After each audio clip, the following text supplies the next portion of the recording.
నిర్ధారణకు అంతిమ నిర్ణయం DNA టెస్ట్. ఉన్నది ఉన్నట్లుగా వాస్తవాలను శోధించి వివరించే మన DNA టీవీ, మన రాష్ట్రం, మన ఛానల్. నమస్కారం, DNA న్యూస్ కి స్వాగతం. ముందుగా ముఖ్యాంశాలు. రెండవ రోజు కొనసాగిన అసెంబ్లీ సమావేశాలు. అసెంబ్లీలో మిగిలిపోయిన ఎమ్మెల్యేల ప్రమాణ స్వీకారం చేసిన వైనం. శాసనసభ సభాపతిగా ఏకగ్రీవంగా ఎన్నికైన చింతకాయల అయ్యన్న పాత్రుడు. ముఖ్యమంత్రి చంద్రబాబు, ఉప ముఖ్యమంత్రి పవన్ కళ్యాణ్, బీజేపీ పక్ష నేతలు గౌరవప్రదంగా సభాపతి స్థానంలో అయ్యన్న పాత్రుడిని కూర్చోపెట్టిన వైనం. ఎంతో పవిత్రమైన అసెంబ్లీని గత ప్రభుత్వం దెబ్బతీసిందని ఏపీ సీఎం చంద్రబాబు వెల్లడి. తన కుటుంబం గురించి ఇష్టానుసారంగా మాట్లాడారని ఆవేదన వ్యక్తం చేసిన చంద్రబాబు, మళ్లీ సీఎంగానే అసెంబ్లీకి వస్తానని చెప్పానని గుర్తు చేసిన చంద్రబాబు. ఆంధ్రప్రదేశ్ 16వ శాసనసభ తొలి సమావేశాలు రెండో రోజు సభ్యులు ప్రమాణ స్వీకారం చేశారు. ఉదయం సభ ప్రారంభమైన తర్వాత శుక్రవారం ప్రమాణం చేయడం కుదరని మిగతా సభ్యులతో ప్రోటెం స్పీకర్ గోరంట్ల బుచ్చయ్య చౌదరి ప్రమాణం చేయించారు. దైవ సాక్షిగా వనమాడి పితాని జీవి ఆంజనేయులు ప్రమాణం చేశారు. ఏపీ అసెంబ్లీ సమావేశాలు ముగిశాయి. అసెంబ్లీలో శుక్రవారం ప్రమాణ స్వీకారం చేయని ముగ్గురు శాసనసభ సభ్యులతో ప్రోటెం స్పీకర్ గోరంట్ల బుచ్చయ్య చౌదరి ప్రమాణ స్వీకారం చేయించారు. కాకినాడ సిటీ నియోజకవర్గం నుంచి గెలుపొందిన వనమాడి వెంకటేశ్వరరావు శాసనసభ్యుడిగా ప్రమాణం చేశారు. ఆ తర్వాత ఆచంట ఎమ్మెల్యేగా ఎన్నికైన పీతాని సత్యనారాయణ, వినుకొండ ఎమ్మెల్యేగా గెలిచిన జీవి ఆంజనేయులు వరుసగా ప్రమాణం చేశారు. దీంతో ఎమ్మెల్యేల ప్రమాణ స్వీకారం పూర్తయింది. స్పీకర్ పదవి కోసం అయ్యన్న పాత్రుడు ఒక్కరే నామినేషన్ దాఖలు చేశారు. దీంతో స్పీకర్ గా అయ్యన్న పాత్రుడు ఏకగ్రీవంగా ఎన్నికయ్యారని ప్రోటెం స్పీకర్ గోరంట్ల బుచ్చయ్య చౌదరి ప్రకటించారు. ఆపై స్పీకర్ పదవి బాధ్యతలు చేపట్టారు. శాసనం ద్వారా నిర్మితమైన భారత రాజ్యాంగం పట్ల నిజమైన విశ్వాసం, విధేయత చూపుతానని, భారతదేశ సార్వభౌమాధికారాన్ని, సమగ్రతని కాపాడుతానని, నేను స్వీకరించబోయే కర్తవ్యాన్ని శ్రద్ధాశక్తులతో నిర్వహిస్తానని దైవ సాక్షిగా ప్రమాణం చేస్తున్నాను.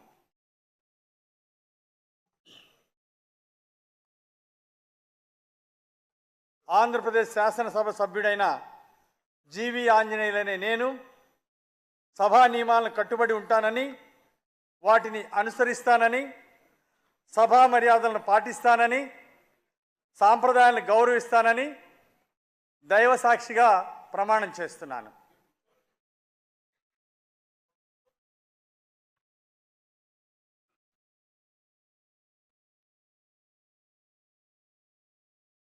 శ్రీ సత్యనారాయణ పితాని.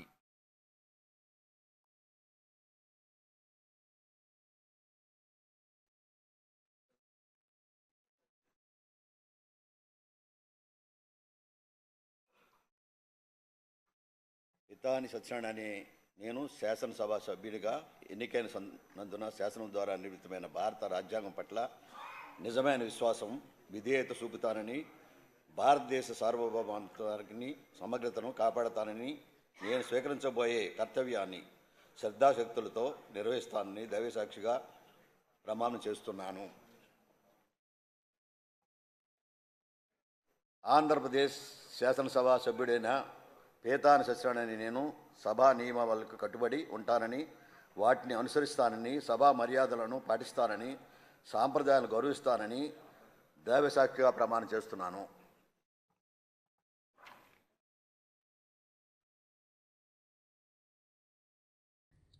సెంటర్ మంగళగిరి గుంటూరు జిల్లా తాడేపల్లి బోటియాడు స్థలంలో నిర్మాణంలో ఉన్న వైఎస్సార్సీపీ రాష్ట్ర కార్యాలయానికి నిర్మాణాలు అనుమతులు లేవంటూ కూల్చివేశారు మంగళగిరి తాడేపల్లి కార్పొరేషన్ అధికారులు.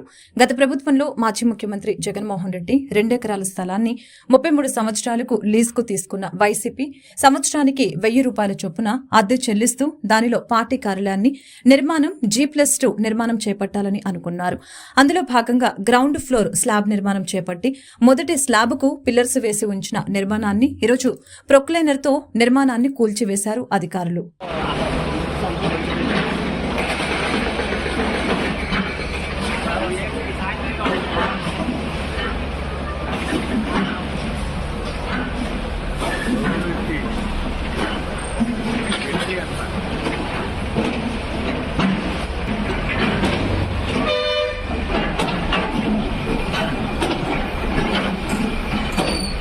ఏదైతే జరిగిందో ఇదొక దుశ్శాసన చర్య. రాబోయే రోజుల్లో దమనకాండకి ఇది నాంది పలకబోతున్నారా సీఎం గారు? ప్రజల్ని ఈ విధంగా ఒక విధమైన కోమాలోకి తీసుకొచ్చి ప్రజలందరూ తన్నుకుంటూ ఉంటే చూద్దామని చూసే ఆలోచన ఏమైనా ఉందా మీకు ప్రభుత్వానికి? లేకుంటే ఈ విధంగా మీరు చేయటం అనేది, మీరు ఇన్నేళ్లుగా ముఖ్యమంత్రిగా ఉన్నారు చంద్రబాబు నాయుడు గారు, ఈ విధంగా చేయటం ఎంతవరకు సమంజసమని మిమ్మల్ని అడుగుతున్నాను. ఓకే, మేము అంతకు ముందున్న మా ప్రభుత్వంలో క్యాబినెట్ కమిటీలో మేము తీర్మానం కూడా జరిగింది. 2 ఎకరాల స్థలాన్ని కేటాయించడం జరిగింది. ఆ కేటాయించిన స్థలంలో చిన్న కార్యక్రమాలు చేపడుతున్నాం. దానికి గాను మేము అన్ని పర్మిషన్స్ కానీ అన్నిటికి కానీ మేము అప్లై చేయడం జరిగింది. అది వాళ్ళ నిర్లక్ష్యం వల్లే రావడం లేట్ అవుతుంది. ఆ కారణం చేత యాజ్ పర్ ది నామ్స్ మీరు చేయాల్సిందేంటి? మీ మున్సిపల్ కమిషనర్ గారు వాళ్ళు మాకు తాకీదు ఇస్తే దానికి మేము ఆన్సర్ చేస్తాం. లేదు అనుకుంటే త్రూ కోర్టు రండి. అంతేగాని హ్యాండెడ్గా మీరు వచ్చి వాళ్ళ ప్రభుత్వం మీ చేతుల్లో ఉంది కదా అని హ్యాండెడ్గా ఈ విధంగా చేయటం అని చాలా దుర్మార్గమైన చర్య. ఇది రాబోయే రోజుల్లో ప్రజాస్వామ్యానికి కూడా చాలా చాలా చాలా బ్యాడ్ నేమ్ వస్తుంది. ఇవన్నీ కూడా మీరు గమనించుకొని, మీరు సీనియర్ ముఖ్యమంత్రిగా ఈ విషయాలన్నీ కూడా మీరు గమనంలో పెట్టుకొని రాబోయే రోజుల్లో ఈ విధమైన విధానాన్ని మీ పార్టీ అవలంబించకూడదని వేడుకుంటున్నాం. భావి తరాలకి మనం ఏమి ఇస్తున్నాం? భావి తరాలకి మనం ఏ సందేశం ఇస్తున్నాం? ఈ ప్రజాస్వామ్యాన్ని ఏమి చేయదలుచుకున్నాం? ఈ విషయాలన్నీ కూడా మీరు క్షుణ్ణంగా ఆలోచిస్తారని మనస్ఫూర్తిగా కోరుకుంటున్నాం. కార్యాలయాన్ని 2 గంటల్లోనే నిర్మాణంలో ఉన్న దానిని పూర్తిగా నేలమట్టం చేయడం జరిగింది. కేబినెట్ లో బిల్ పాస్ చేసుకుని వైఎస్ఆర్సీపీ రాష్ట్ర కార్యాలయానికి బిల్ పాస్ చేసుకోవడం జరిగింది. గతంలో తెలుగుదేశం పార్టీ కూడా అధికారంలో ఉన్నప్పుడు ప్రభుత్వ స్థలంలో వారి ఆఫీసుకు కేటాయించుకుని రాష్ట్ర వ్యాప్తంగా అనేక నిర్మాణాలు చేపట్టారు. తెలుగుదేశం రాష్ట్ర కార్యాలయం కూడా ప్రభుత్వ స్థలంలో నిర్మించబడింది. కాలువ పోరంపోకు స్థలం కూడా ఆక్రమించుకొని నిర్మించారని కోర్టులో ఉన్న విషయం తెలిసిందే. కక్షతో ఈ నిర్మాణాన్ని కూల్చివేయటం పార్టీలకు అతీతంగా అందరూ ఖండించవలసిన విషయమని కోరుతున్నాము. సిఆర్డీఏ చట్టం ప్రకారం మాకు ఇంకా 15 రోజులు గడువు ఉంది. కానీ ఈలోపు కూల్చివేశారు. మాజీ మంత్రి అంబటిని నిలదీసిన మంగళగిరి ఇప్పటం యువకుడు పొద్దున ఒక బస్సు, సాయంత్రం ఒక బస్సు వెళ్లే రోడ్డులో ఇల్లు కూల్చినందుకు ఉసురు తగిలే మీ పార్టీ కూల్చివేశారంటూ యువకుడు చేసిన కామెంట్తో సమాధానం చెప్పలేక వెనుతిరిగిన అంబటి రాంబాబు. వెళ్ళారు నోటీస్ ఇవ్వడానికి. ఎనీ హ్యావ్ మీరు దేన్నైనా చేయొచ్చు. అది ఒక ప్రభుత్వం, నాట్ ఇండివిజువల్. ఆ ప్రభుత్వం డ్యూ ప్రాసెస్లో వెళ్ళాలి. ఏదైనా సరే, ఏ కట్టడానైనా. మా కట్టడాలన్నీ కూల్చేయదలుచుకున్నారు మీరు. Okay, wonderful. Come to the law, according to law రండి. ప్రొవిజన్స్ ఉన్నాయి సిఆర్డీ యాక్ట్ ప్రకారం, లేకపోతే మరొక దాని ప్రకారం. According to you go. చట్ట ప్రకారంగా వెళ్ళండి. చట్ట ప్రకారంగా కోర్టులో ఆర్డర్స్ తీసుకోండి. మేము చెప్పేది కూడా వినండి. విన్న తర్వాత మీరు ఏం చేసినా అది చట్టబద్ధంగా ఉండాలి తప్ప చట్ట వ్యతిరేకంగా మీరు చేసేటటువంటి కార్యక్రమాలు చేస్తున్నారు. ఇది ధర్మం కాదని మాత్రం చెప్పదలుచుకున్నాను. వారు కూడా అటెండ్ అయ్యారు. మేము డిమాలిష్ చేయమని ప్రామిస్ చేశారు. That was also recorded. రేపు మళ్ళీ సోమవారం కంటెంప్ట్కి వెళ్తాం. సోమవారం క్రిమినల్ యాక్షన్కి వెళ్తాం. చట్ట ప్రకారంగా అన్ని చర్యలు తీసుకునేటటువంటి కార్యక్రమం చేస్తామని కూడా ఈ సందర్భంగా మనవి చేస్తున్నాను. హైకోర్టు, ఆనరబుల్ హైకోర్టులో ఇది ఆల్రెడీ ఇది కోర్ట్. నిన్నే వాదనలు జరిగాయి. నిన్న వాదనలో ప్రభుత్వం వైపు నుంచి వచ్చిన వారు ఏం చెప్పారు? మేము కోల్చము అన్నారు. డ్యూ ప్రాసెస్ మేము వెళ్తాము అన్నారు. డ్యూ ప్రాసెస్ అంటే ఇది కాదు. ఖచ్చితంగా కన్ఫర్మేషన్ ఆర్డర్ ఇవ్వాలి, దానికి సమాధానం తీసుకోవాలి. ఆ తర్వాత మేము ట్రిబ్యునల్కి వెళ్తాం. మాకు ఛాయిస్ అన్నీ ఉన్నాయి. అన్ని ఛాయిస్లు ఎగ్జాస్ట్ అయిన తర్వాత యూ కెన్ డిమాలిష్. తెలుసు నాకు, ఇప్పుడు గుర్తులే చెప్తాను. ఒక్క నిమిషం. 1000 రూపాయలకి తీసుకున్నామా? నా దగ్గర దానికి డీటెయిల్స్ లేవు. 1000 రూపాయలకి తీసుకున్నామా, 1,00,000 రూపాయలకి తీసుకున్నా, that is a different matter. That was leased. అదంతా వాళ్ళు తీసుకున్నారుగా తమ్ముడు, వాళ్ళు తీసుకున్నారుగా. అప్పుడు కూడా అడిగా, ఇప్పుడు అడిగా, మంచిదే కాదంటలా. That is not the issue here. That is not the issue. ఈ కోల్చడం అనేది ఇష్యూ. మేము తీసుకోవడం తప్ప రైటా, that is a different matter. that will challenge it before the court. There is no problem at all. What I want to say, ఇవాళ కూల్చివేత చట్టబద్ధంగా జరగలేదు, డ్యూ ప్రాసెస్ ప్రకారం జరగలేదు, ఒక కక్ష సాధింపుగా జరిగిందనేది నా ఆరోపణ. అవును కాదో రాష్ట్ర ప్రజలు ఆలోచించండి. మేము ఓడిపోయి ఉన్నాం, 11 వచ్చాయి. Of course that is a different matter. ఒక్క విషయం నేను అవును ఫ్లో అవునాయి బాగా చెబుతూ అడుగుతూ నీకు ఛాన్స్ ఇస్తాను. మేము ఇవాళ ఓడిపోయి ఉండొచ్చు, శాశ్వతం కాదు కదా. ఓటములన్నీ కూడా నడుస్తూ ఉంటాయి, గెలుస్తూ ఉంటాం, ఓడుతూ ఉంటాం. ఇది ఆగాయా నీకెందుకు ప్రైవేట్ పెట్టి నన్ను అడుగా చెప్తాను. సో నేను ఇస్తాను నీకు టైం. సో ఇది ఉన్న వాస్తవం. కాబట్టి ఇది కక్ష సాధింపు చర్య అని మేము చెప్పదలుచుకుని మీరు అడగండి సార్. నవ్యాంధ్ర 3వ శాసనసభ సభాపతిగా చింతకాయల అయ్యన్న పాత్రుడు ఏకగ్రీవంగా ఎన్నికయ్యారు. ముఖ్యమంత్రి చంద్రబాబు, ఉప ముఖ్యమంత్రి పవన్ కళ్యాణ్, బీజేపీ పక్ష నేతలు గౌరవప్రదంగా సభాపతి స్థానంలో కూర్చోబెట్టారు. ఈ కార్యక్రమానికి వైసీపీ అధినేత జగన్ దూరంగా ఉన్నారు. నవ్యాంధ్రప్రదేశ్ 3వ శాసనసభ సభాపతిగా చింతకాయల అయ్యన్న పాత్రుడు ఏకగ్రీవంగా ఎన్నికయ్యారు. అయ్యన్న పేరును పోట్రం స్పీకర్ బుచ్చే చౌదరి ప్రకటించారు. నూతన స్పీకర్ గా అయ్యన్న బాధ్యతలు స్వీకరించారు. ఆయనను ముఖ్యమంత్రి చంద్రబాబు, ఉప ముఖ్యమంత్రి పవన్ కళ్యాణ్, బీజేపీ పక్ష నేతలు గౌరవప్రదంగా సభాపతి స్థానంలో కూర్చోబెట్టారు. ఈ కార్యక్రమానికి వైసీపీ అధినేత జగన్ దూరంగా ఉన్నారు. అనకాపల్లి జిల్లా నర్సీపట్నం అసెంబ్లీ నియోజకవర్గం నుంచి ఎమ్మెల్యేగా అయ్యన్న పాత్రుడు ఎన్నికయ్యారు. ఆయనకు 4 దశాబ్దాలకు పైగా రాజకీయ అనుభవం ఉంది. 1983లో తెలుగుదేశం ఆవిర్భావంతో రాజకీయాల్లోకి అయ్యన్న పాత్రుడు ప్రవేశించారు. అప్పటి నుంచి పార్టీకి అన్ని విధాలుగా అండగా నిలిచారు. 7 సార్లు ఎమ్మెల్యేగా, 1సారి ఎంపీగా అయ్యన్న పాత్రుడు విజయం సాధించారు. పట్టభద్రుడైన అయ్యన్న పాత్రుడు ఇప్పటి వరకు 5 సార్లు మంత్రిగా బాధ్యతలు నిర్వర్తించారు. సాంకేతిక విద్య, క్రీడా, రహదారులు, భవనాలు, అటవీ, పంచాయతీరాజ్ వంటి కీలక శాఖల బాధ్యతలు నిర్వర్తించారు. 1983 నుంచి ఇప్పటి వరకు 10 సార్లు అసెంబ్లీ ఎన్నికల్లో, 2 సార్లు పార్లమెంట్ ఎన్నికల్లో అయ్యన్న పాత్రుడు పోటీ చేశారు. ఆంధ్రప్రదేశ్ శాసనసభ కార్యవిధాన కార్యక్రమ నిర్వహణ నియమావళిలోని 7వ నియమమును అనుసరించి సభాపతి పదవికి సక్రమంగా నామనిర్దేశం చేయబడిన సభ్యుల పేర్లను, ప్రతిపాదకుల పేర్లను సభకు నేను తెలియపరుస్తా ఉన్నాను. 1 చింతకాయల అయ్యన్న పాత్రుడు. ప్రతిపాదకుల పేరు శ్రీ కొణిదెల పవన్ కళ్యాణ్ గారు. 2 శ్రీ చింతకాయల అయ్యన్న పాత్రుడు గారు. ప్రతిపాదకుల పేరు శ్రీ నారా లోకేష్ గారు. 3 శ్రీ చింతకాయల అయ్యన్న పాత్రుడు గారు శ్రీ సత్యకుమార్ యాదవ్ గారు. సక్రమంగా నామనిర్దేశం చేయబడిన అభ్యర్థి శ్రీ చింతకాయల అయ్యన్న పాత్రుడు గారు ఒక్కరే అయినందున సభాపతి పదవికి శ్రీ చింతకాయల అయ్యన్న పాత్రుడు గారు ఏకగ్రీవంగా ఎన్నుకోబడినట్లు ప్రకటిస్తున్నాను. శ్రీ చింతకాయల అయ్యన్న పాత్రుడు గారికి నా హృదయపూర్వక అభినందనలు తెలియజేస్తా ఉన్నాను. నా హృదయపూర్వక అభినందనలు అందజేయచ్చు సభాపతి స్థానం అలంకరించవలసిందిగా వారిని కోరుతున్నాను. శ్రీ చింతకాయల అయ్యన్న పాత్రుడు గారిని సభాపతి స్థానం తీసుకురావాల్సిందిగా సభా నాయకుడిని మరియు ఇతర పార్టీల నాయకులను కోరుతున్నాను. ఇది నాకు ఇచ్చేది.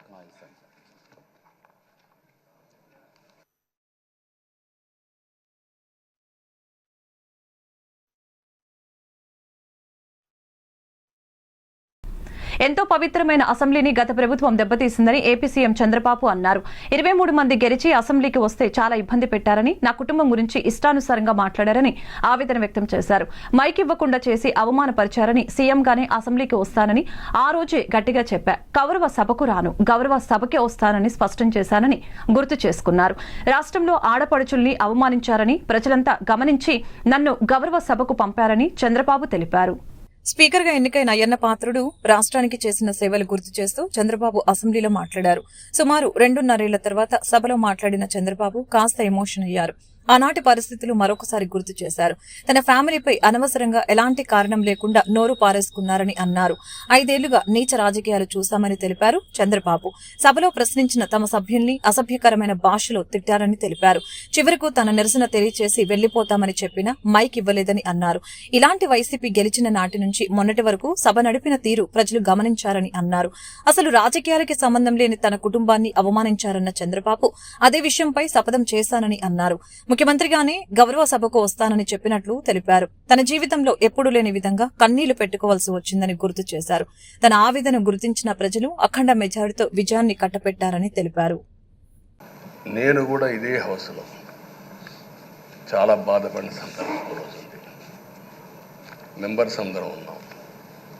నన్ను గురించి, నా కుటుంబాన్ని గురించి ఇష్టానుసారంగా మాట్లాడితే కనీసం యాక్షన్ తీసుకోవడానికి నాకు మైక్ ఇవ్వమని అడిగాను. మేము నిరసన తెలియజేసి ఎడతామని మైక్ అడిగితే మైక్ ఇవ్వలేదు. ఇవ్వకుండా మీరు చూస్తే మామూలు సంఘటన కాదు.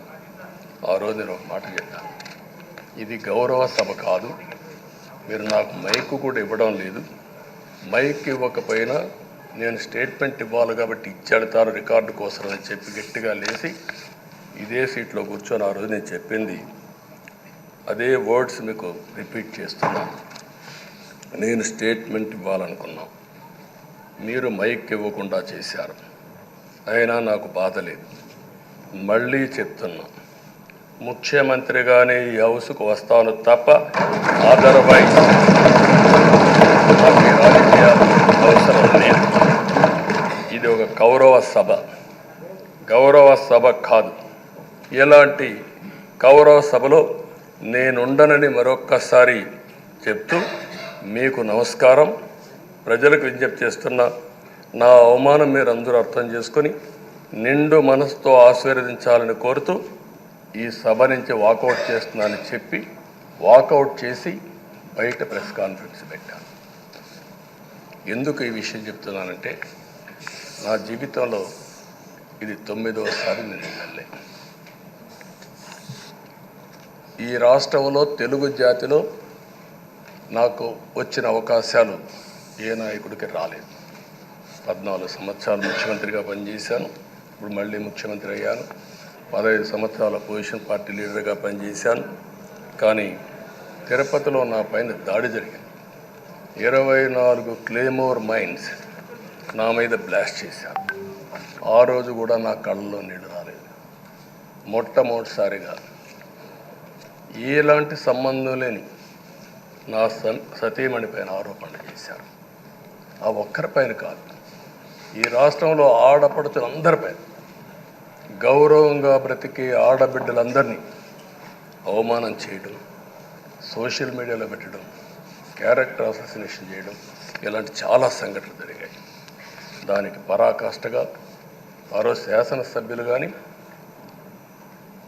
కొంతమంది అయితే భవానీ శాసన సభలో సభ్యురాలుగా ఉండి ఎన్నో పోస్టింగ్స్ పెట్టే పరిస్థితికి వచ్చారు. సెక్రటరీ కార్యాలయం ద్వారా ప్రజలు పారిశుద్ధ్య సమస్యల్ని పరిష్కరించుకోవాలని ఎమ్మెల్యే సుజనా చౌదరి ప్రకటించారు. అధికారులు 24/7 ప్రజలకు అందుబాటులో ఉండి ప్రజల సమస్యల్ని పరిష్కరించాలని అధికారులను ఆదేశించారు. శనివారం 44 డివిజన్లో శానిటరీ ఇన్స్పెక్టర్ కార్యాలయాన్ని ఎమ్మెల్యే సుజనా చౌదరి ప్రారంభించారు. ఈ సందర్భంగా ఆయన మాట్లాడుతూ కార్యాలయ సిబ్బంది ఎల్లప్పుడూ ప్రజలకు అందుబాటులో ఉంటారని, ప్రజలు ఈ అవకాశాన్ని సద్వినియోగపరచుకోవాలని, పారిశుద్ధ్య సమస్యల్ని పరిష్కరించుకోవాలని అన్నారు. అధికారులు కూడా ప్రజల నుంచి వచ్చిన సమస్యల్ని పరిష్కారం కోసం కృషి చేయాలని ఆదేశించారు. ఈ కార్యక్రమంలో 44 division corporator Mylavarapu Ratnakumari, zonal commissioner Keerthana, EE Samrajyam, sanitary inspector Venugopal, Mylavarapu Durgarao, Mallela Vijayalakshmi తదితరులు పాల్గొన్నారు. 44 డివిజన్లో శానిటరీ మున్సిపల్ కార్పొరేషన్ తరఫున శానిటరీ కార్యాలయానికి ఇనాగ్రేట్ చేయడం జరిగింది. రేపటి నుంచి ఇక్కడ మన శానిటరీకి సంబంధించిన ఆఫీసర్స్ అందరూ కూడా ఇక్కడ ఆపరేట్ చేసి ఈ డివిజన్ వరకు మాత్రం డెఫినెట్గా 24/7 అందుబాటులో ఉండి బాగా పనిచేస్తారని చెప్పి పని చేయాలని చెప్పి కోరుకుంటూ ప్రజలందరూ కూడా వినియోగించుకోవాలి. ఏదన్నా సమస్యలు ఉంటే ఎమ్మెల్యే ఆఫీస్ నుండి కూడా ఇక్కడ రిప్రజెంటేషన్ పెడతాం. ఒక నెల రోజుల్లో వాళ్ళ ద్వారా పెడితే కోఆర్డినేట్ చేస్తారు అందరికీ.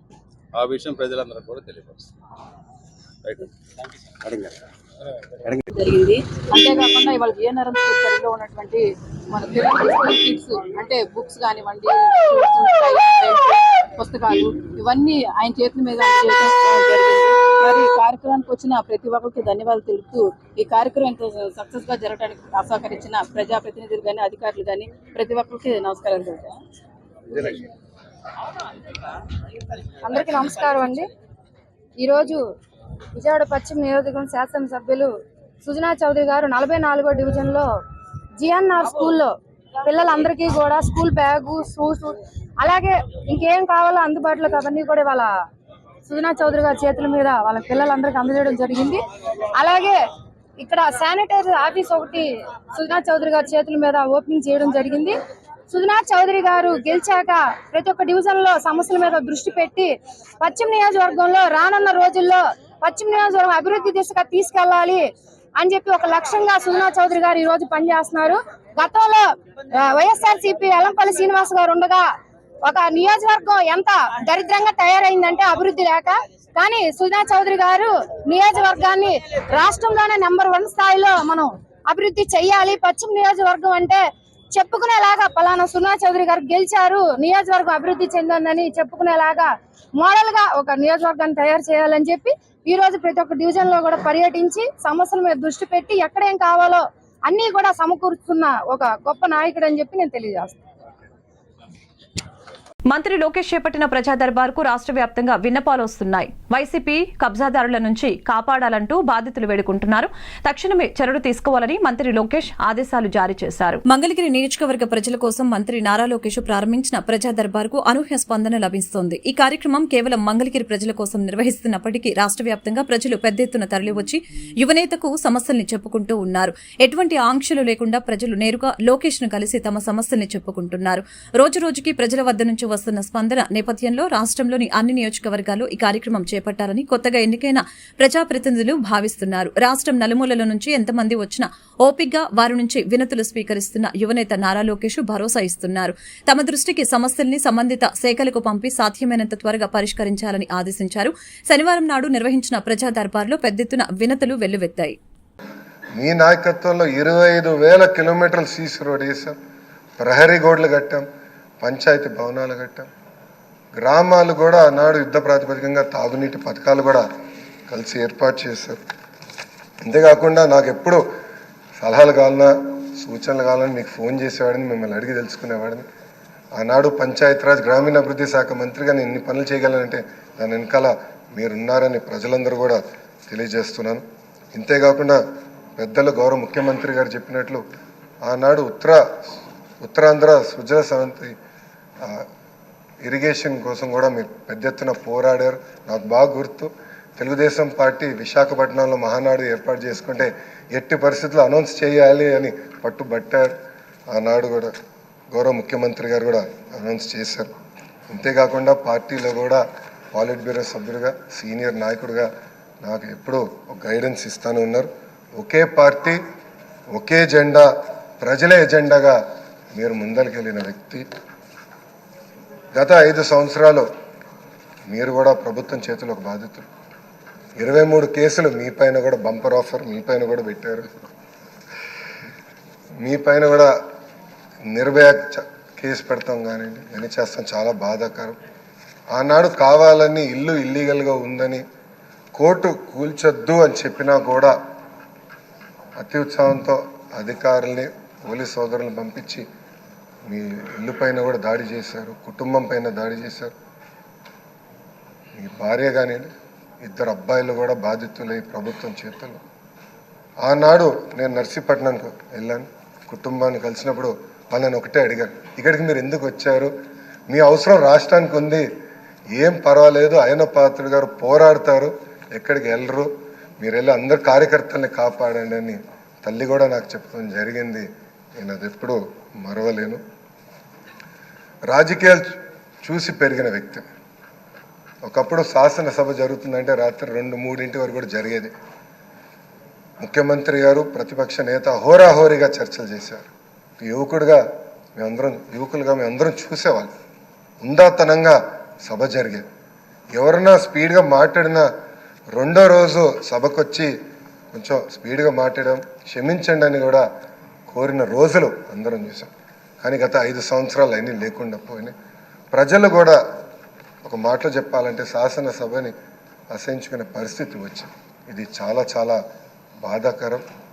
ఇక్కడ చాలామంది మొదటిసారి శాసనసభ్యులు ఉన్నారు.